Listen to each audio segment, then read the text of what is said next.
Türkçe, buna. Chuvrining isyoni, kichik sahna asarlari. Yodgor, Halit Farang. Sevgi va saltanat, Cho'pon sevgisi kabi pyesalari maydonga keldi. Shuningdek, Cho'lponning eng mashhur asari bo'lmish Kecha va kunduz dunyo yuzi ko'rdi. Cho'lpon Pushkinning Dubrovskiy.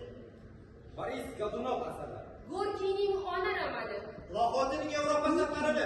Lotsining Malika E'tiromdod dramasi. Shekspirning Hamlet tragediyasini. Lola Sayfullinaning ichkari asarlarini O'zbek tiliga tarjima qilgan.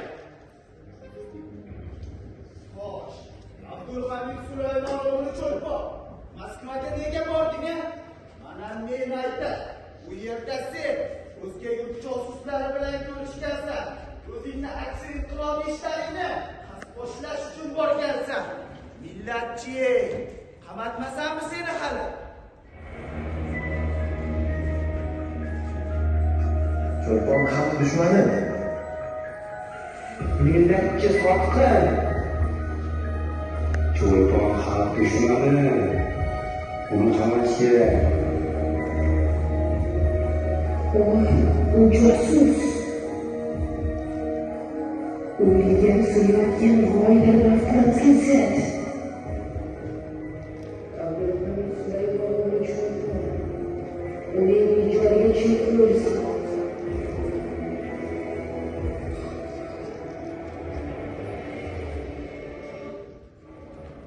Biz so'z erkinligini so'radik.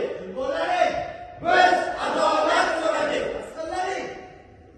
Xalq dengizdir. Xalq to'lqindir. Xalq kuchdir. Ammo manglaylarda nima yoziqliq bu? Bilmadim. Erta bizga qanday bitik atalgan. Qadamon.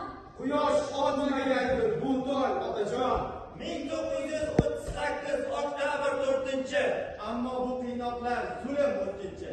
Nomingiz qolajak millat qalbida toki qiyomatning tong yotguncha.